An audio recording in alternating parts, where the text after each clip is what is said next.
Okay, तो question 5 last lecture में हमने first second and third complete हुआ।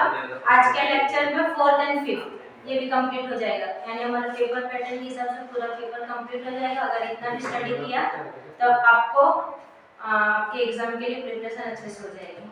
ठीक है, तो स्टार्ट करते हैं। सम हमारा फर्स्ट फोर्थ क्वेश्चन है, if the weight of 10,000 soldiers, ठीक है, कितने हैं 10,000 soldiers in a regiment या regiment are normally distributed, ये normal distribution का सम है, normally distributed with a mean आपको दिया है यहाँ पे 72 kgs, ठीक है, मीन दे दिया है, ये इस तरह से हम लोग लिखते हैं ना मीन, ठीक है, ये आपको दे दिया है 72 kgs। यहाँ पे n weight, if the weight of 10,000 soldiers, यानी n दिया है आपको यहाँ पे 10,000, ठीक है, मैं सब में लिखवा दूं लेकिन ध्यान दो, mean 72 kgs and the standard deviation आपको दिया है 5 kgs, ठीक है, ये सब चीज आपको सबमिट दी है। आगे बोला है how many soldiers have weights above 80 kgs, वहां पे हमें फाइंड आउट करना है कि कितने सोल्जर्स है जिसका वेट कितना है अबव 80 kgs।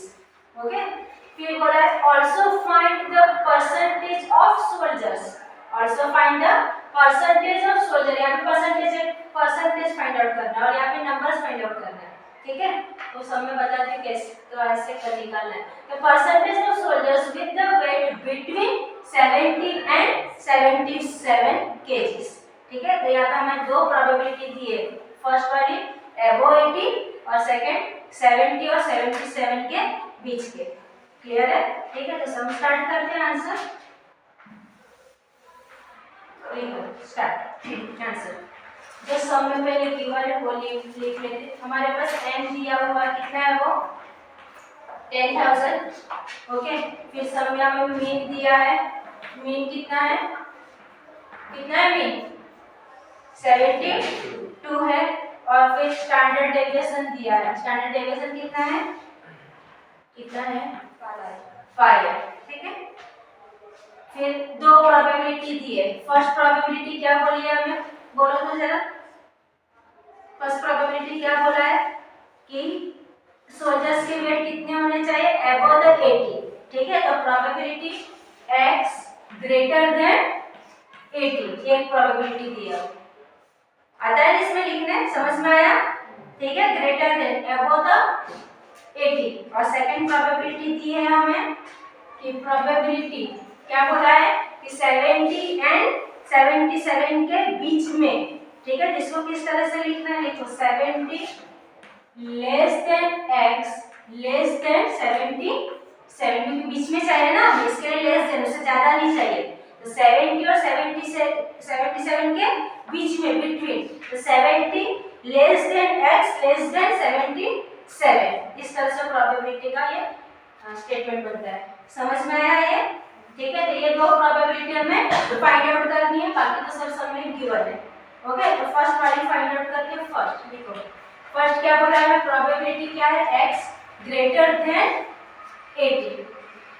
ओके, जब भी नॉर्मल डिस्ट्रीब्यूशन है यानी आपको फाइंड आउट करनी है z की वैल्यू, किसकी, z की वैल्यू, तो z की वैल्यू के लिए ये सब में आपके पास जो दिया है वो लिख के जाओ, z इज इक्वल टू, एक फार्मूला बनता है, फार्मूला लिखो, z is equal to x minus mean upon standard deviation, इसी का फार्मूला, किसकी वैल्यू, नॉर्मल डिस्ट्रीब्यूशन है, किसकी वैल्यू फाइंड आउट करनी है, z की वैल्यू, ठीक है, और z की वैल्यू किस तरह से फाइंड आउट करनी है, आपके लिए formula x minus mean upon standard deviation, mean और स्टैंडर्ड डेविएशन आपको सब में दिया ही रहता है, ठीक है, और x हमारे पास अभी है यानी वो भी गिवन रहता है, सब कुछ गिवन ही रहता है, इसके लिए इसको ऑप्शन में मत छोड़ो, समझ में आ रहा है, सब कुछ गिवन है, खाली डायरेक्टली अंदर लिखना है आपको, आंसर जो भी दिया है नंबर से सॉल्व कर देना है।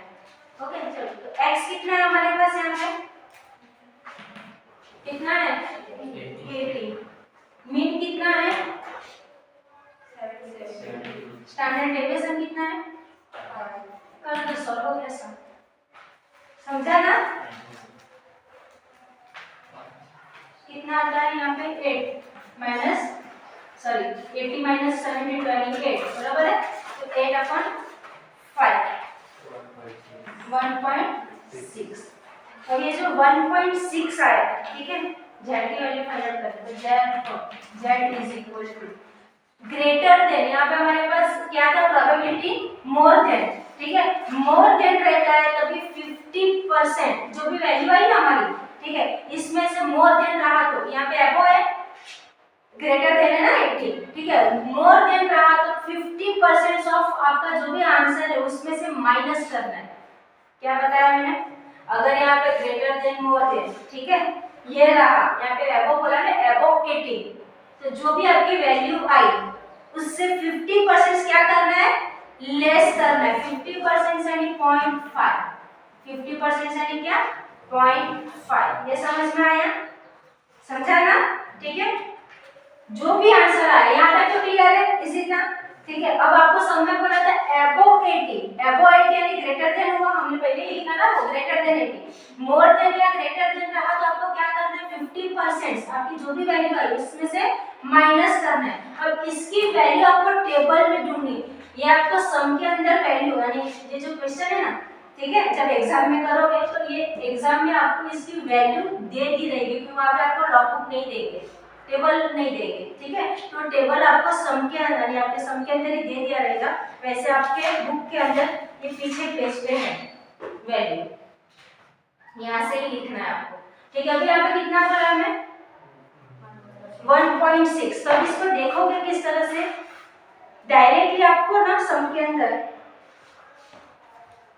ये देखो यहाँ पे इससे स्टार्ट होता है 0.00, 0.01, 0.02, 0.03, इस तरह से पूरा वो कंटिन्यू होता है, ठीक है। फिर यहाँ पे 0.0 से लेके 0.0, 0.01, 0.2, 0.3, 0.4, 0.5, इस तरह से वो कंप्लीट होता है, आपका 3.1 तक का दिया है।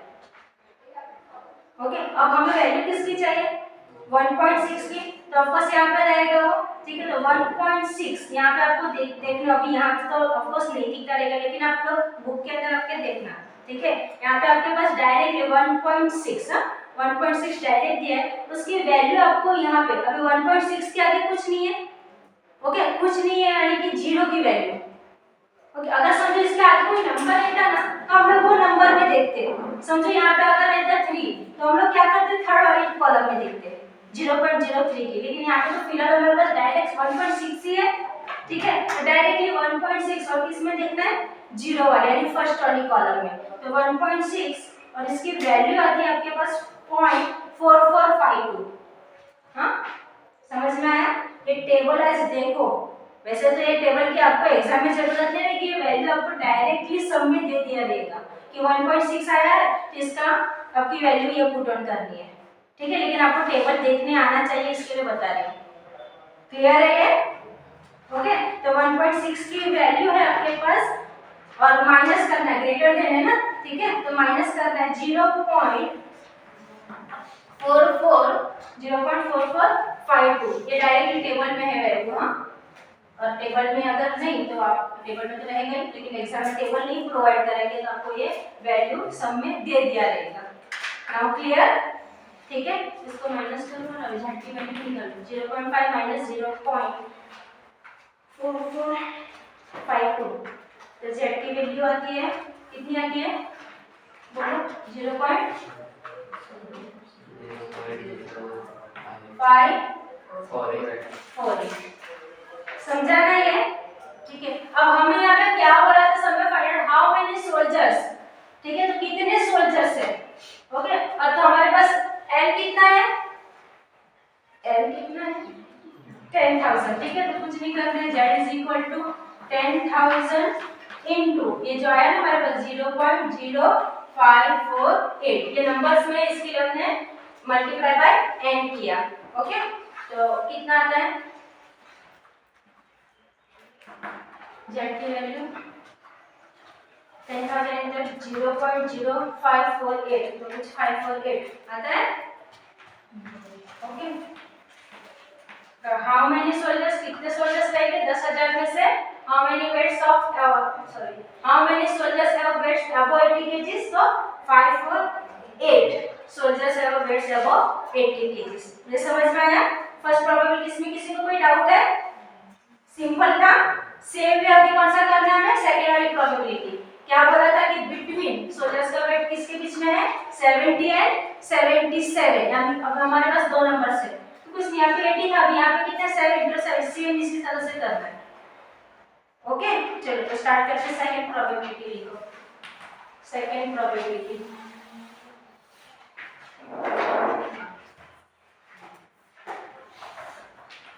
प्रोबेबिलिटी क्या है P 70 less than x less than 77। Less than क्यों लिखा समझ में आया ना, क्योंकि बिटवीन बोला है 70 एंड 77 के बीच में। ओके इसके लिए 77 से कम ही आएगा ना। चलो तो यहाँ पे हमारे पास दो नंबर है। अब इसी का फॉर्मूला x माइनस मीन अपन st, यही नॉर्मल डिस्ट्रीब्यूशन में हमें z की वैल्यू फाइंड आउट करनी और z के लिए फॉर्मूला क्या है x माइनस मीन अपन st। ठीक है अब हमारे पास x कितने हैं यहाँ पे 70 माइनस मीन कितना है सेम ही है ना 72 और स्टैंडर्ड डेविएशन कितना है 5। नेक्स्ट x कितना है अभी दो करने हमें यहाँ पे। ठीक है नेक्स्ट x कितना है हमारे पास 77 माइनस मीन तो सेम ही है और स्टैंडर्ड डेविएशन भी सेम है। एनी डाउट बोलो क्या क्या नहीं समझा, बोलो ना क्या नहीं समझने से बताओ फर्स्ट समझा ना। यहाँ पे हमारे पास दो x, एक 70 और एक 77, तो बस वही कि हम x की वैल्यू कितनी है यहाँ पे 70, x की वैल्यू कितनी है 77, मीन तो सेम ही है, मीन कितना है हमारे पास 72 और स्टैंडर्ड डेविएशन 5 वही रखा है हमने। क्लियर है। ठीक है अब इसको सॉल्व कर तो 70 माइनस 72 यानी कितना हो गया -2 राइट ना अपन 5। यहाँ पे 77 माइनस 72 यानी कितना हो गया 5 अपन 5, तो -2 अपन 5 कितना आता है आंसर -0.4। ये डिवाइड करो मिलेगा 2 डिवाइडेड बाय 4 और यहाँ पे तो 1 ही रहेगा। फाइन अब वापस ये दोनों की वैल्यू आपको सम में गिवन रहेगा एग्जाम में। ओके 0.4 और 1 की वैल्यू आपको एग्जाम में सम के अंदर ही प्रोवाइड रहेगा, लेकिन अभी हमारे पास नहीं है तो हमें किस में से लिखना है टेबल में से। किस में से टेबल में से। अब फर्स्ट क्या है यहाँ पे 0.4। ठीक है तो हमें 0.4 सम में आपको दिया रहेगा यहाँ पे टेबल में देखो 0.4। ओके और आगे कुछ नहीं है ना नो वैल्यू। ठीक है तो 0.4 और किस में लिखना है फर्स्ट यानी कि 0.00 में, क्योंकि आगे कोई वैल्यू नहीं है। अगर समझो यहाँ पे आगे वैल्यू रहता तो समझो यहाँ पे 5 रहता तो हम क्या करते 0.4 लेते यहाँ से 0.4 और कौन से कॉलम में देते फिफ्थ वाले कॉलम में, यानी 0.0 या 1 2 3 4 5 ये फिफ्थ वाले कॉलम में। समझ में आया ना ये। ठीक है अगर आगे वैल्यू लेते हैं तो यहाँ पे सिर्फ 0.4 है तो डायरेक्टली 0.4 और 0.004 के अंदर तो फर्स्ट वैल्यू आपके पास है 0.1554। ठीक है ये आपको सम में दिया रहेगा। हाँ ओके ये वैल्यू आपको डायरेक्टली सम के अंदर आप सम करोगे यहाँ पे आंसर आपको मिलने वाला है और इसकी वैल्यू आपको डायरेक्टली सम में दे दी रहेगी। ओके और 1 की वैल्यू तो 1 भी यहाँ पे आपको दिया है 1। ठीक है ये रहा 1 और आगे कुछ नहीं है तो 1 की वैल्यू हो जाएगी आपकी 0.3413। इस तरह से टेबल में है, लेकिन टेबल देखना सीख लेना। हाँ किस तरह से देखना है वो। फाइन चलो तो यहाँ पे वैल्यू लिख देते हैं। हमारे पास 0.4 की वैल्यू है क्या थी 0.1554। ओके 0.1554 और बिटवीन तो इन दोनों को ना हमें प्लस कर देना है। क्या करना है प्लस कर देना है। 1 की वैल्यू थी आपके पास 0.3413। ओके दोनों को ऐड कर दो, दोनों को ऐड करेंगे तो हमें वैल्यू मिलेगा 0.4967। समझा ना ये। ठीक है अब आगे हमें सब में क्या यहाँ पे हमें नंबर्स पूछा था। ठीक है तो हमने क्या किया था 10,000 से मल्टीप्लाई। यहाँ पे हमें क्या बोला है परसेंटेज, तो किससे मल्टीप्लाई करेंगे इनटू 100 से। ओके परसेंटेज इसके लिए यहाँ पे नंबर्स थे, इसके लिए जितने नंबर्स थे उसके साथ मल्टीप्लाई करें। फाइन और यहाँ पे परसेंटेज पे चल तो क्या करोगे आगे 100 इनटू 0.4967 तो आंसर कितना आता है आपका 49.9 49.67%, 49.67%। था ना इजी? ओके, तो ये था फोर सम कंप्लीट हुआ। नाउ लास्ट लेक्चर, लास्ट सम, ठीक है, फिफ्थ सम वो भी हम लोग कंप्लीट कर लेते हैं लास्ट लेक्चर में। Okay, thank you.